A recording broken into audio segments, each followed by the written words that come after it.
আর মাত্র সপ্তাহখানেক বাকি আছে বইমেলার।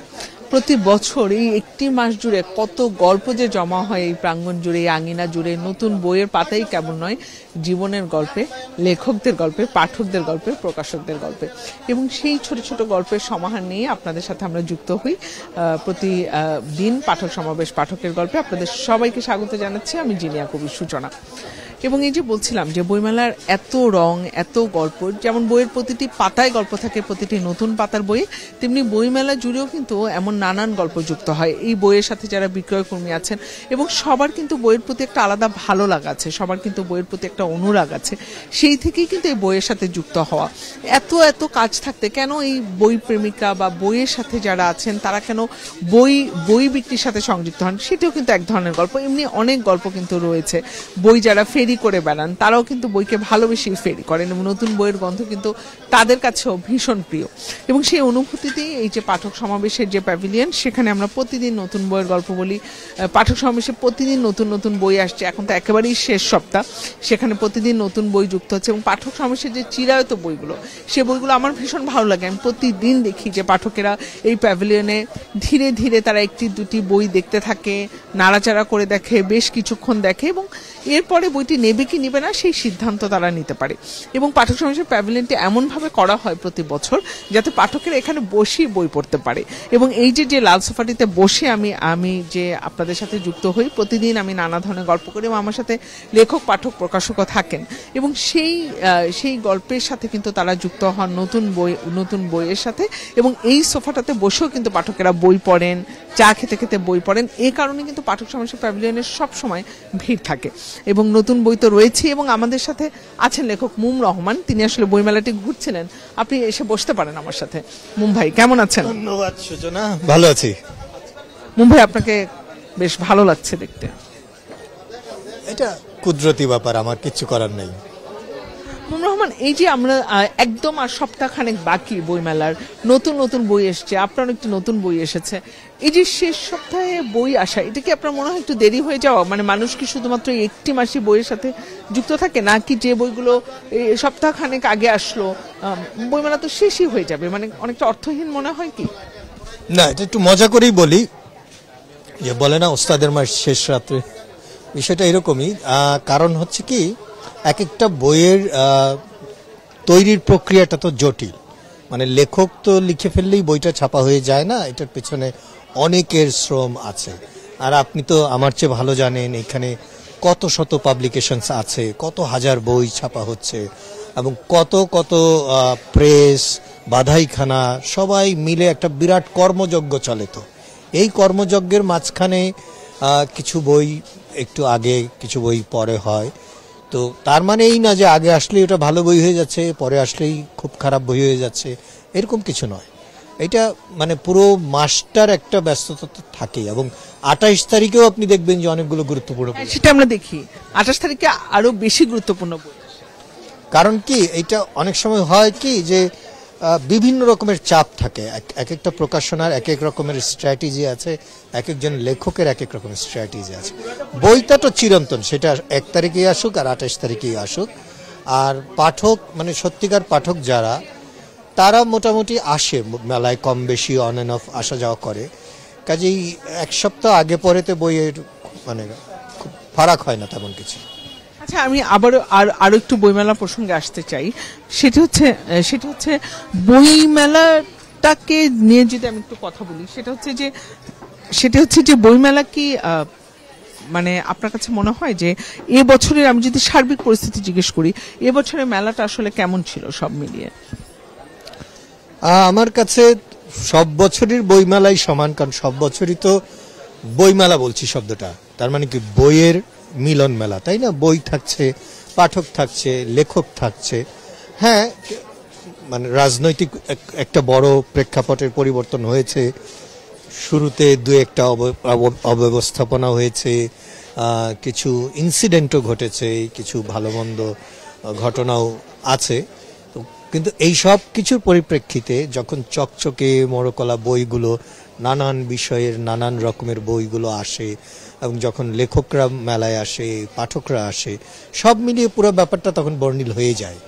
মানে দিন শেষে হয় কি যে বলে না শেষ সব ভালো যার শেষ ভালো, তো শেষ পর্যন্ত যদি ভালো কিছু বই একটা মেলায় পাওয়া যায় সেটাই তো বইমেলার বড় অর্জন। আচ্ছা, এই ভালো কিছু বই মেলায় আসার প্রসঙ্গে একটু বলতে চাই। পাঠক সমাবেশে গতকাল একদম শেষ সময় যখন ঝড় বৃষ্টি হচ্ছে তখন যেন ঝড়ের মতো দুটি বই এসেছে, এবং বই দুটোর আপনি যদি একটু সাইজটা দেখেন মুম্বাই, আমার কিন্তু বেশ ভালো লেগেছে এবং যে কোনো জায়গায় এটি নিয়ে যাওয়া যাবে। এরিস্টটলের সঙ্গে আলাপচারিতা, জনাথন বার্নসের, অনুবাদ করেছেন আমিনুল ইসলাম ভূঁইয়া। তার তো আসলে এমন সব দারুণ কাজ কিন্তু পাঠক সমাবেশে তার রয়েছে। এই যে এরিস্টটলের সঙ্গে আলাপচারিতা, আমি একটু প্রচ্ছদটা দেখাতে চাই আফান ভাই। এরিস্টটলের সঙ্গে আলাপচারিতা কিন্তু একটা দারুণ ব্যাপার। এরিস্টটলের সঙ্গে আসলে কার আলাপচারিতা হয়েছে মুম্বাই, এবং এখানে প্লেটোর বিষয়ে কথা আছে যে প্লেটো ছিলেন ভাববাদী, তার মুখ্য শিষ্য এরিস্টটল মূলত অভিজ্ঞতাবাদী, আর তাই তিনি বৈজ্ঞানিক ব্যাখ্যা বিশ্লেষণ থেকে প্রত্যক্ষণ থেকে জ্ঞান আহরণের উদ্যোগ নিয়েছিলেন। এটি তিনি লজিক আবিষ্কার করে চিন্তা কাঠামোকে একটি বৈজ্ঞানিক সূত্রের আওতাধীন করেছিলেন। আমি একটু জানতে চাই এরিস্টটলের সঙ্গে আলাপচারিতা, এইখানে আসলে দুইটা বই আছে, আইনস্টাইনের সঙ্গে আলাপচারিতা, এরিস্টটলের সঙ্গে আলাপচারিতা, এবং আমরা এখানে সাইডে দেখছি লেখা আছে আলাপচারিতা, অর্থাৎ এটা একটা সিরিজ, অর্থাৎ আলাপচারিতা সিরিজের আলাপচারিতা সিরিজ। এবং এখানে এই সুযোগ আমি নিজের কথাও একটু বলি যে এই সিরিজের 3টা বই আমিও করছি, অনুবাদ করছি, এবং এই সিরিজ থেকে সম্ভবত 12টি বই প্রকাশিত হবে পাঠক সমাবেশ। 12টি? আচ্ছা, কিন্তু মজার বিষয় হলো এই যে আইনস্টাইনের সঙ্গে কথা বলছেন কার্লস আইকাইয়ে এবং অ্যারিস্টটলের সঙ্গে কথা বলছেন জনাথন বার্নস, এই মূল সিরিজটা ছিল মানে coffee with Aristotle, coffee with Einstein, মানে কফি খেতে খেতে আইনস্টাইন বা অ্যারিস্টটলের সাথে অ্যারিস্টটলের সঙ্গে কথা বলা। তো আমরা জানি অ্যারিস্টটল অনেক আগেই প্রয়াত হয়েছেন। এর শেক্সপিয়ারের সঙ্গে আছে এই সিরিজের বই, গৌতম বুদ্ধের সঙ্গে আছে, আমি গৌতম বুদ্ধেরটা করছি। তো মজার বিষয়টা হলো এই আলাপচারিতাটা কাল্পনিক, মানে এটা সত্যিকারের কথা হয়নি, সকল ঘটনা সকল ফ্যাক্ট ফিগার এখানে সত্যিকারের, কিন্তু আলাপচারিতা কাল্পনিক। অর্থাৎ বলা যেতে পারে এইটা একটা জীবনী ভিত্তিক নাটকীয় সংলাপ বিনিময়। তা আমার কাছে মনে হয় যে এই সিরিজটা এমনিতেই আমার খুব প্রিয় একটা সিরিজ। তা আমার কাছে মনে হয় এটা একটা অভিনব পন্থার জ্ঞান বিতরণের চেষ্টা। মানে আপনারা হয়তো কফি উইথ কোনো একটা হিন্দি শোর কথা বলবেন, কিন্তু কফি উইথ দিজ মাস্টার্স, এরকম মহাপণ্ডিত মহাজ্ঞানীজনদের সঙ্গে গৌতম বুদ্ধ, অ্যারিস্টটল থেকে শুরু করে আইনস্টাইন পর্যন্ত, এদের সঙ্গে কফি খেতে খেতে, অর্থাৎ একটু লঘু চালে কথাবার্তা হচ্ছে, কিন্তু কথাবার্তার মূল বিষয় কিন্তু তাদের জীবন এবং তাদের কর্মের বিষয়বস্তু। মানে মানে এটা কেমন অদ্ভুত লাগে না ভাবলে যে আইনস্টাইনের সাথে আমি কফি খাচ্ছি এবং তার সাথে আলাপচারিতা, এবং মানে আইনস্টাইন মানেই তো আমরা বুঝি এত জ্ঞানী এত বুদ্ধিদীপ্ত একটা মানুষ। মুম্বাই, আপনি যেহেতু বলছিলেন আপনি এই সিরিজের গৌতম বুদ্ধের সাথে আলাপচারিতাটা আপনি করছেন, গৌতম বুদ্ধের সাথে আলাপচারিতাটা কেমন ছিল আসলে? আমি বইটা আসার আগেই জানতে চাচ্ছি। আচ্ছা, আমার কাছে ওটা আমি নিজে বেছে নিয়েছি গৌতম বুদ্ধটা, হ্যাঁ, কারণ আমার কাছে মনে হয়েছে যে আমি যেন একটা মেডিটেশনের মধ্যে আছি। গৌতম বুদ্ধের সঙ্গে যে কথোপকথন হচ্ছে সেইটা শুধু বুদ্ধিজম না, মানে জেন বা তাও বা আমাদের আমরা জানি যে শান্তির কথা বলেন গৌতম বুদ্ধ, সাধনার কথা, ধ্যানের কথা, মানে অপূর্বই। মানে কিছু বই আছে যেটা মানে এই বইগুলো সেই রকম বই যে খুব হালকা চালে পড়তে পড়তে গভীর স্বাপ্নিক একটা জগতে আপনি চলে যাবেন, এটা সেই বই। এবং এইটাকে বলে, আমি না, সমালোচকরা এই ধরনের বইকে বলে বাইট সাইজ বুক, মানে এক কামড়ে খাওয়ার মতো বই। অর্থাৎ যারা একটু ভালো রিডার, যাদের পড়ার গতিটা একটু ভালো, তারা কিন্তু এই যে এখানে পৃষ্ঠা 120 পৃষ্ঠা, হ্যাঁ, কিন্তু আপনি দেখছেন ছোট আকারের পৃষ্ঠা, মানে রেগুলার সাইজের বই হলে এটা হয়তো 80 পৃষ্ঠার একটা বই হতো। তার মানে যাদের রিডিং স্পিডটা একটু ভালো, তারা কিন্তু 1 ঘন্টায় আসলে 1 কাপ কফির সঙ্গেই বইটা শেষ করে ফেলতে পারবে, কিংবা একটা ট্রাফিক জ্যাম সিগন্যালে বসেই। নিশ্চয়ই নিশ্চয়ই।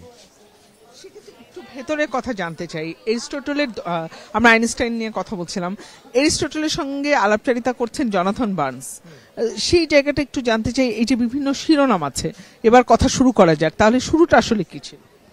আচ্ছা, শুরুতে এখানে আবার আরেকটা বিষয় আছে যে প্রত্যেকটা বইয়ে আবার একজন একটা ভূমিকা লিখেছেন, হ্যাঁ, সেও এক পণ্ডিত ব্যক্তির ভূমিকা। যেমন ভূমিকার পরে এখানে দেখেন বলা হচ্ছে এবার কথা শুরু করা যাক। বক্ষমান পৃষ্ঠাগুলোতে অ্যারিস্টটল আটঘাট বেঁধে প্রশ্ন করা 15টি থিম নিয়ে কাল্পনিক আলোচনায় নিরত হন, যাতে তিনি মুক্তভাবে উত্তর দেন। শব্দচয়ন আমিনুল ইসলাম ভুইয়ার অনুবাদে কি সুন্দর। একটু পুরনো শব্দ ব্যবহার করেছেন বক্ষমান, হ্যাঁ বক্ষমান পৃষ্ঠাগুলোতে, আবার তার সঙ্গে দেখুন আট ঘাট বেঁধে বেশ একটা আবার সমকালীন এবং নিরত থেকেছেন, আলোচনায় নিরত হন যাতে তিনি মুক্তভাবে উত্তর দিতে পারেন। প্রশ্নগুলো বাঁকা হরফে তুলে ধরা হয়েছে, অ্যারিস্টটলের উত্তর স্বাভাবিক কালো সোজা হরফে। এই মানে এখানে একটা দিক নির্দেশনা দেওয়া আছে মুম্বাই, মানে এরিস্টটলের উত্তরগুলো স্বাভাবিক কালো, মানে ইটালিক এবং নর্মাল টাইপ আমরা যেটা বলি। এবং এই আলোচনাগুলো বিভিন্ন অধ্যায় বিভাজনের মাধ্যমে হয়েছে। যেমন এই যে প্রথম অধ্যায়টা রাজপুরুষদের একজন, এরকম করে আমরা যদি দেখি যে এর কবিতা, আমরা জানি যে অ্যারিস্টটল পয়েটিক্স নামে একটা বই লিখেছিলেন এবং কবিতা বিষয়ে তার গুরু প্লেটো বলেছিলেন যে রাষ্ট্র থেকে কবিদের তাড়িয়ে দেওয়ার কথা। সেইটার পরিপ্রেক্ষিতে অ্যারিস্টটল কাব্যতত্ত্বই লিখে ফেললেন এবং সেইখানে তার একটা নিজস্ব ভাবনা আছে।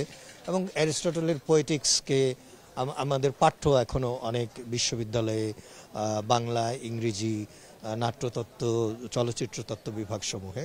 কাজে এইরকম ধরে ধরে বিভিন্ন চ্যাপ্টার ধরে ধরে আলোচনাগুলো হয়েছে। ধরুন অ্যারিস্টটলের মৃত্যু, হ্যাঁ, তো অধিবিদ্যা, মেটাফিজিক্স, অর্থাৎ আলোচনাটাও কিন্তু ঢালাও না, একটা বিষয়কে কেন্দ্র করে আলোচনাটা এগিয়ে নিয়ে যাওয়া হয়েছে। সেক্ষেত্রে আপনি বলতে চাচ্ছেন যে প্রতিটা বিষয় সত্য কিন্তু কথোপকথনটা কাল্পনিক। কথোপকথনটা কাল্পনিক, এটা আসলে একটা লেখার ভঙ্গি। ধরুন আমরা অনেক সময় একটা উপন্যাস লিখি ডায়েরির মাধ্যমে, তখন মনে হয় এত তারিখ, বুধবার, এত সাল, তাই না?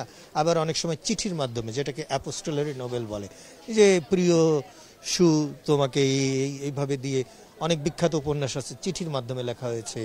উপন্যাস আছে অনেক যে ডায়েরির মতো করে লেখা হয়েছে। আবার বোরহেসের কথা জানি, প্রবন্ধের আকারে গল্প লিখেছেন, আবার গল্পের মতো করে প্রবন্ধ লিখেছেন। এইটাও একটা লেখার ফর্ম, যে কাল্পনিক সাক্ষাৎকারটা নেওয়া হয়েছে সত্য ঘটনার পরিপ্রেক্ষিতে। দারুণ দারুণ। এবং এই যে আলাপচারিতা সিরিজটা আমার ধারণা পাঠক বেশ পছন্দ করবে মুম্বাই। আমার তো মনে হচ্ছে আমি 12টাই নিয়ে যাই। এবং এই যে আইনস্টাইনের সঙ্গে আলাপচারিতা এবং অ্যারিস্টটলের সঙ্গে আলাপচারিতা আমার নিজেরই খুব কৌতূহল হচ্ছে। একটু অন্য বইয়ে আসতে চাই মুম্বাই, এটিও একদম শেষ দিকে আসা। শাহাদুজ্জামান রচনার সমগ্র তো আমরা সবাই জানি, পাঠক সমাবেশের একটা সিগনেচার সিরিজ এটাও। এবং তার মধ্যে থেকে একটি এবার এসেছে চিকিৎসা এবং জনস্বাস্থ্য ভাবনা নিয়ে। ভাবা যায় মানে শাহাদুজ্জামানের তো আমরা অনেক রকম লেখা পড়েছি, কিন্তু চিকিৎসা এবং জনস্বাস্থ্য ভাবনা নিয়ে এটিও দু একদিন আগে এসেছে মুম্বাই। এইটা কিন্তু অনেকেই জানে না যে পেশাগতভাবে শাহাদুজ্জামান একজন চিকিৎসা বিশেষজ্ঞ। এটা হয়তো অনেক পাঠকও জানেন না। এবং আমি ধরুন এই বইটাতেই যদি আমরা যে একটি হাসপাতাল, একজন নৃবিজ্ঞানী, কয়েকটি ভাঙা হাড়। মজার বিষয় হলো আমি জীবনে শাহাদুজ্জামানের প্রথম যে বইটা পড়েছি এই বইটাই পড়েছিলাম। তাই?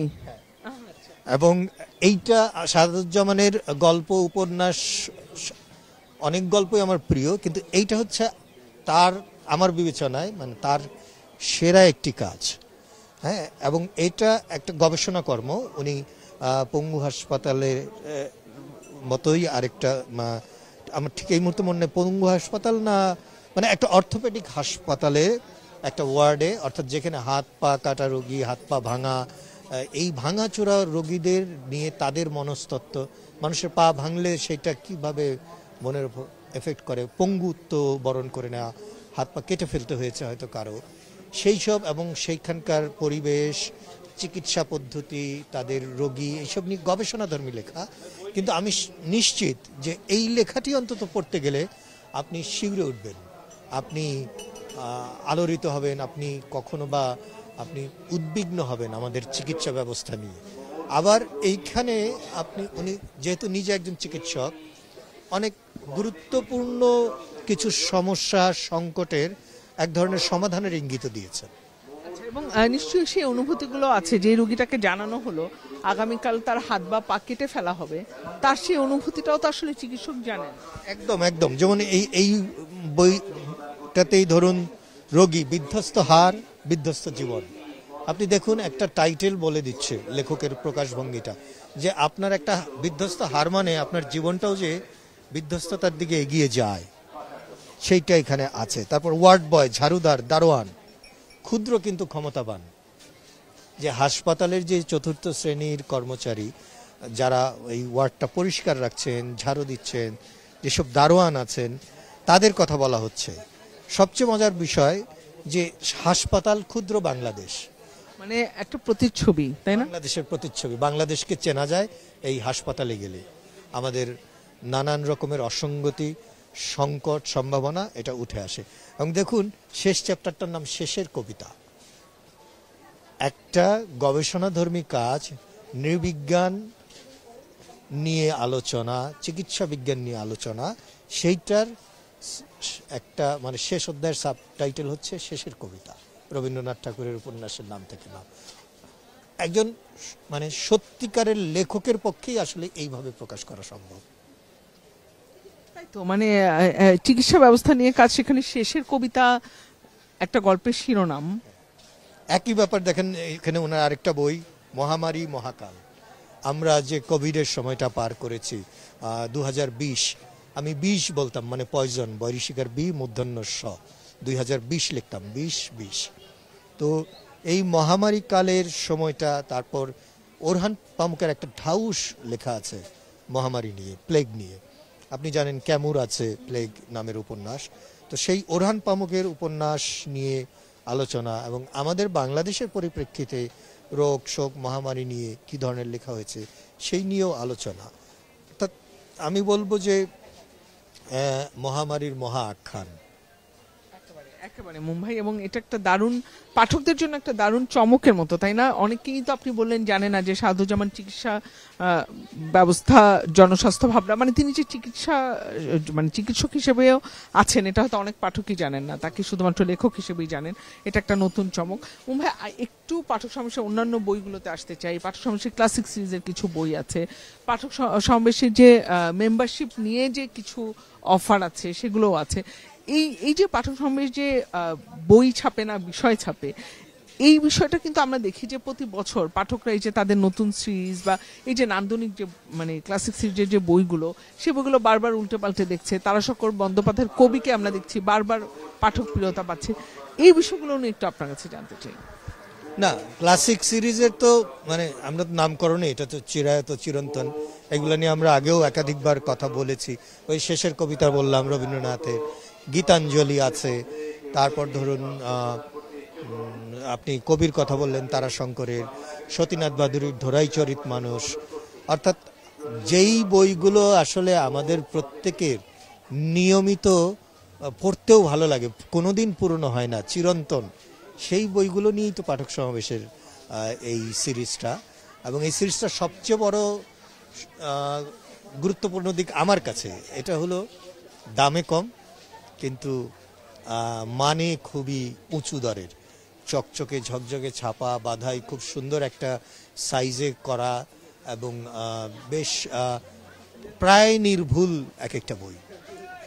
মুম্বাই, একটু আসতে চাই আমরা পাঠক সমাবেশের যে বইগুলো প্রথম দিন থেকে বেস্ট সেলার হিসাবে আছে সেগুলো নিয়ে একটু ছোট ছোট করে কথা বলতে চাই। একটু শেষ দিক থেকে আমি উঠতে চাই। 21 তারিখে এই বইটি আমার ভীষণ ভালো লেগেছে মুম্বাই। আমি এখানে এসে আমরা তো আসলে শিকারীদের নিয়ে গল্প উপন্যাসই পড়েছি, কিন্তু সুন্দরবনে সত্যিকারের শিকারী পচাবদি গাজী, এটিও কিন্তু একটা দারুণ, এবং প্রচ্ছদটা এত দারুণ। এবং বইটি আপনি যেটা বলছিলেন যে বাইট বুকস নাম বললেন আপনি, যেটা আমি বাইট সাইজ, হ্যাঁ, যেটা আমি এবারই প্রথম শুনলাম, সেটি কিন্তু 21 তারিখে বেস্ট সেলারদের মধ্যে ছিল। এবং যে বইটি নিয়ে আমরা কথা বলছিলাম সেটি 20 তারিখে সর্বাধিক পঠিত মানে সর্বাধিক বিক্রিত বই ছিল, সাধুজ্জামানের রচনা সংগ্রহ 5, চিকিৎসা ও জনস্বাস্থ্য ভাবনা, যেটি নিয়ে আমরা কথা বলেছি। 19 তারিখে ছিল পদার্থবিজ্ঞানের দর্শন, এটিও বইটার অনুবাদ করেছিলেন, এটাও অনুবাদ করেছেন আমিনুল ইসলাম ভূঁইয়া, এটা নিয়েও আমি কথা বলেছি আরেকটা প্রোগ্রামে আপনার সঙ্গে। আমরা তো প্রতিনিয়ত এগুলো নিয়ে কথা বলছি, এবং সেটি কিন্তু 19 তারিখে এবং দৃষ্টি প্রদীপ ক্লাসিক সিরিজের, বিভূতিভূষণ ক্লাসিক সিরিজের একটি বই। আগুনের খেলা অন্যান্য, এটি নিয়েও আমরা কিন্তু বেশ কিছুদিন কথা বলেছি। 15 তারিখে ছিল টাইম স্টার্স উইমেন, এই বইটি, এটি 15 তারিখে ছিল বেস্টসেলারের তালিকায়। আচ্ছা, শুদ্ধতম কবি নিয়ে একটু যদি বলেন, এটি 14 তারিখে ছিল বেস্টসেলারে। আব্দুল মান্নান সৈয়দের লেখা একটা অসাধারণ গ্রন্থ। এটা মূলত শুদ্ধতম কবি বলছেন উনি জীবনানন্দ দাশকে, এবং জীবনানন্দ দাশ সম্পর্কে যেমন একটা কথা প্রচলিত ছিল যে নির্জনতম কবি, খুবই এক ধরনের আড়ালের একটা বিষয়, কিন্তু সেইটাকে বদলে আব্দুল মান্নান সৈয়দ একটা নতুন ন্যারেটিভ দেওয়ার চেষ্টা করলেন, সেটা হলো শুদ্ধতম কবি। এবং জীবনানন্দের কবিতা এবং জীবন নিয়ে একটা খুবই মেথডিক, কিন্তু আমি বলবো যে খুবই ঘরোয়া ভঙ্গির আলোচনা, মানে খুব আনুষ্ঠানিক নয় আলোচনাটা, কিন্তু খুবই গভীর আলোচনা। চিরাচরিত ভাবে আমরা যেটা দেখি, যেমন রবীন্দ্র সমগ্রর কথা বলছিলাম আমরা, সাদুজ্জামান কিংবা শহীদুল জহির, সেরকম ফ্রান্স কাফকার কথাও যদি বলি, ফ্রান্স কাফকাও একটা এমন একটি বই যেটি আমরা প্রতি বছর দেখি পাঠক প্রিয়তার শীর্ষে। সেটিও আসলে 2 থেকে 3 বার এবছরও শীর্ষে ছিল এই মাসে। তো মানে এই যে মানে কালজয়ী বইগুলো, ফ্রান্স কাফকা কিংবা এই আরুচালি মাতুব্বর কিংবা শহীদুল জহির, লালন সমগ্র, হ্যাঁ, এগুলো তো যেমন আপনি যদি প্লেটো পড়তে চান, তো আমার মনে হয় যে আপনাকে এই পাঠক সমাবেশ আসতে হবে, কারণ প্লেটোর এত বেশি রচনা আর কেউ তো প্রকাশ করেনি। তো প্লেটোর পাশাপাশি অ্যারিস্টটল, সক্রেটিস অর্থাৎ দর্শনের বই আপনি যদি পড়তে চান, এমনকি ওই যে ম্যাক্স প্লাঙ্কের সর্বশেষ যে পদার্থবিজ্ঞানের দর্শন, তো সেইটা থেকে শুরু করে আপনি আমাদের লালন হাসানের ঐতিহ্য জানতে চাইলে, আবার আমাদের সাহিত্যের অতি গুরুত্বপূর্ণ একজন কি বলবো নব্য ক্লাসিক বলবো, নয়া ক্লাসিক বলবো, শহীদুল জহির, তার গল্প, উপন্যাস, প্রবন্ধ সমগ্র, রচনা সমগ্র, হাসান লালনের কথা বললাম, আপনি কাফকার কথা বললেন, কাফকার গল্প সমগ্র। তো এইভাবে চিন্তা করলে যে পাঠক সমাবেশ আদতেই একটা ধ্রুপদী প্রকাশনা প্রতিষ্ঠান। নিঃসন্দেহে নিঃসন্দেহে। এবং আমরা কিন্তু এটি দেখি মুম্বাই, যে যত বেশি সময় গড়ায়, সব সময় তো এই প্যাভিলিয়নে ভিড় থাকি। আজ তো আসলে আপনার সাথেই আমার গল্প করতে করতে সময়টা কেটে গেল, এই কারণে আমি মানে পাঠক এখানে এই যে এই বিষয়টি নিয়ে যদি একটু বলেন। আমি শুরুটা এটা দিয়ে করছিলাম মুম্বাই, সেটা হচ্ছে যে পাঠক বেশ কিছুক্ষণ নেড়ে চেড়ে বইটি দেখে, আপনিও নিশ্চয়ই দেখেন, এবং এখানে লেখক পাঠকদের একটা আড্ডা থাকে, প্রকাশকদের একটা আড্ডা থাকে, কারণ এখানে বেশ একটা ঘরোয়া বৈঠকের মতো ব্যাপার থাকে। এটা তো আসলে বলার কিছু নাই, ক্যামেরাতে দেখা যায় প্রতিদিন আমরা এখানে বসি, আড্ডা দেই, চা খাই, গল্প করি, এবং এইটা একটা আমি বলবো যে ছোট আকারের বুক ক্যাফের মতো হয়ে গেছে, এবং আড্ডার স্থান। অর্থাৎ আমাকে কেউ খুঁজলে আমি বলি যে পাঠক সমাবেশে আসো, আপনাকেও কেউ খুঁজলে আপনি তাই বলেন পাঠক সমাবেশে, একেবারেই কিন্তু তাই বলি। এবং সুনিশ্চিতভাবে এখানে আসলে নিদেন পক্ষে চা মুড়ি তো পাওয়া যাবেই, আর বই তো আছেই অঢেল। মানে কেউ যদি আসলে পুরো মেলা জুড়েও এখানে বসে নিরিবিলি চুপচাপ একটা কোনা, একটা মোড়া নিয়ে বই পড়তে চায়, তা এখানে কোনো আপত্তির কোনো জায়গা নেই, একেবারেই নেই। এবং সবাই কিন্তু দেখে দেখে নিতে পারে মুম্বাই। এবং আমি আরো কয়েকটি বইয়ের কথা বলতে চাই, আপনি যেহেতু বলছিলেন, সেটি হচ্ছে আরেকটি দেখি আমরা, সেটি হচ্ছে মাওলানা Jalaluddin Rumi, Diwane Shams Tabrizi. এই বইটিও কিন্তু আমরা দেখি যে সবার বেশ পছন্দের তালিকায়, প্রতি বছরই আমরা দেখি। তারপরে সরব কথা তো রয়েছেই, সাদুজ্জামানের হাজার বছরে বাংলা কবিতা। মুম্বাই, আমি একটু মানে আমাদেরও সময় একেবারেই শেষ দিকে, আপনার কাছে আমি লেখক হিসেবে জানতে চাইবো যে পাঠক সমাবেশের কোন বইগুলো আপনার সবচেয়ে প্রিয় বইয়ের তালিকায়? এইটা খুব মুশকিল আমার জন্য উত্তর দেওয়া, কারণ ধরুন এই সাদুজ্জামানের 5ম খণ্ড এসছে, 4টা খণ্ডই তো আমি সংগ্রহ করেছি, তার মানে 4টাই খণ্ডই আমার প্রিয়, এখন 5মটা প্রিয়। একইভাবে এই যে এইবার আসলো আলাপচারিতার সিরিজটা, হ্যাঁ, মাত্র 2টো বই এসছে, না আমি নিজেও অপেক্ষায় থাকবো বাকি বইগুলো কবে আসছে, আমারও অপেক্ষা থাকবে। তারপর মানে হাসন সমগ্র, লালন সমগ্র, তো এইরকম 2টো বই যে কোনো সময় পৃষ্ঠা মানে উল্টালে মাঝখান থেকে 2টা লাইন পড়লেও একটা খনি পাওয়া যায়। একই কথা বলা যায় শহীদুল জহিরের রচনা সমগ্রের কথা বলি, ড্যাডি সমগ্র, ড্যাডি তাকে আমরা সবাই আলোকচিত্র শিল্পী হিসেবেই জানতাম, তার বিশাল গল্প প্রবন্ধের ভান্ডার সম্পাদনা করে তুলে এনেছেন আমাদের শাহাদাত পারভেজ, সেটাও খুব একটা গুরুত্বপূর্ণ কাজ বলে আমি মনে করি। তো সব মিলিয়ে আরজ আলী মাতব্বরের রচনা সমগ্রের কথা যদি বলি, আরজ আলী মাতব্বরকে তো আমাদের সঙ্গে পরিচয়ই করে দিয়েছেন পাঠক সমাবেশ। কাজে প্রিয়র তালিকা বোধহয় শেষ হয় না। একেবারেই না। এবং মুম্বাই আমাদের সময়ও অনেকটা শেষ, এবং পাঠকরা কিন্তু এখন বই কিনতে শুরু করেছে। শুরুর দিকে তালিকা মিলানো হয়, তারপরে বই। আমি বিশ্বাস করি আপনিও তো আমার তালিকা অনুযায়ী আমাকে বইগুলো সব কিনে দিবেন। আপনি যদি বলে দেন এখন আমাদের এই প্রোগ্রাম। মানে আমি বুঝতে পারলাম না আমার অপরাধ কি? না না, হ্যাঁ হ্যাঁ, এটা হচ্ছে আপনি আমাকে আর নীলকে প্রতি বছর কিনে দেন, এবছরও নিশ্চয়ই কিনে দিবেন। পাঠক সময় কোনোভাবেই মানে সজ্ঞানে ক্যামেরার সামনে এই ধরনের কথা স্বীকার করছি না। এই প্রসঙ্গে আসলে আমরা পরে কথা বলবো, এবং সব মিলিয়ে আমরা কথা বলছিলাম, আমরা পাঠক সমাবেশের বই নিয়ে কথা বলছিলাম, পাঠক সমাবেশের নানা গল্পগুলো বলছিলাম। শুধু পাঠক সমাবেশের না, আমরা বইমেলার গল্পগুলো আপনাদের কাছে এই গল্প আড্ডায় তুলে ধরার চেষ্টা করি। আমাদের সাথে লেখক থাকেন, পাঠকেরা থাকেন, এবং পাঠকরা সবাই বই দেখছেন। এবং এখন কিন্তু বই কিনে নেওয়ার সময়, আর কিন্তু সময় নেই, আর মাত্র সপ্তাহখানেক আছে। আপনারা যারা বইমেলায় আসছেন তারা তো আসবেনই, বারবার করে আসুন, এবং যারা আসেননি এখনো তাদেরকেও আমরা আসার আমন্ত্রণ জানাচ্ছি। আর যারা আসলে একেবারেই আসতে পারবেন না তাদের জন্য আমরা তো আছি, আমাদের মাধ্যমে আপনারা এই গল্পগুলো জানতে পারবেন। আজকের মতো বিদায় নিচ্ছি পাঠক সমাবেশ পাঠকের গল্প থেকে। আপনারা ভালো থাকবেন, সুস্থ থাকবেন। আগামীকাল দেখা হবে একই সময়।